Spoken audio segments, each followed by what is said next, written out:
In the absence of Nicolas Jackson, we have seen it Pedro Neto playing as that false nine with Enzo Maresca finding a new solution to unleash Chelsea's attacking threat. And in today's video, we're going to be looking at just how they've done that. Here's the pass map from the Aston Villa game where Pedro Neto, as you can see, was disconnected from much of the play.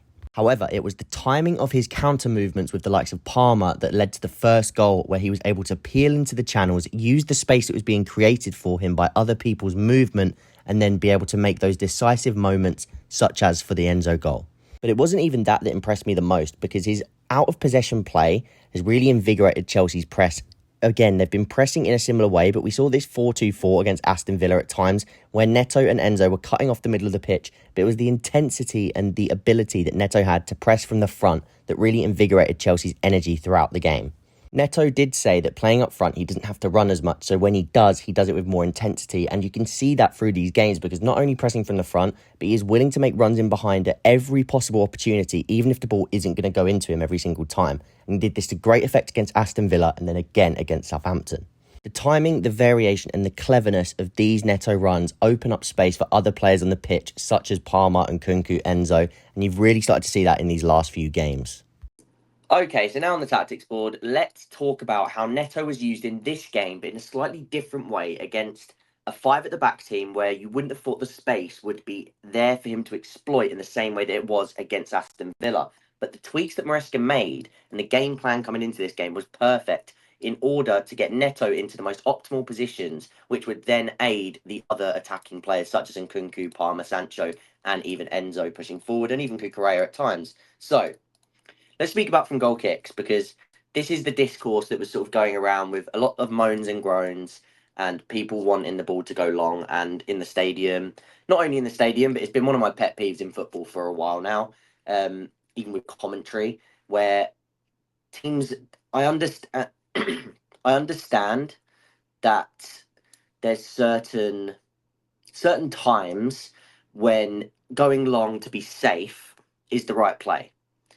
But you've got to understand why you're looking to make these combinations. And usually with teams that will press you high and they have certain pressing patterns and you're trying to exploit that, it is almost always worth sticking to the plan, because you then know the spaces that you're going to attack when they open up. Now, how Chelsea did this, and again, you've got to think about the personnel Chelsea got available. So they don't have a target man up front to go long over the top every time. So they have to sort of manipulate these artificial transitions to give them the best chance of attacking. Because again, if we sustained pressure in their half and we allowed Southampton to pack up and play basically a line of five and then even a line of four with players coming back here, then you give yourselves the issue that Chelsea have had already this season of breaking down a low block. So if anything, this is a better way to combat that, because this team will allow you to. Now, some teams won't fall for this. Some teams will know that that's what you're trying to do, and they'll change their principles and they will sit off, and they'll know that, again, with Chelsea lately, they've been struggling to break a low block. We're going to make them break the low block. But with Southampton, they are stuck in this way that Chelsea knew and Maresca knew that he could sort of get at them by using this. So how did Chelsea manipulate them during the sort of the goal kick build-up phase? Enzo would push into this sort of half space. Palmer would push into this one. Again, you're looking to occupy this in-between zone between the centre mid and the centre back, just because then they have to make a decision on where they're going to sort of put their occupation. And the idea there is that you know that these guys are going to want to go man for man. So these guys are going to have that responsibility because these two are going to push higher up. Now, in this case, a lot of the time, we'd sort of vacate this area, and even Caicedo would sort of stray to over in between here, where it would then mean that because these guys are already pushed up a little bit higher, ready, so this guy's probably on Caicedo, you've got one guy here ready to go on Cucurella, you've got one ready to go on Tosin, and then if that happens, he goes here, he goes here. So you've got man for man everywhere there, and then one here as well. That would then mean that when Caicedo does drop into here, he follows. When Cucurella comes inside, at times, he can attach this man, and this man can go to Colwill, or vice versa. And you're sort of manipulating their press in the front line here, essentially, in that front five. But by playing slowly and allowing these players to do their work on whilst this ball is circulating, these players are putting in the groundwork. They're making movements to essentially attach themselves to players, right? Is how I like to describe it.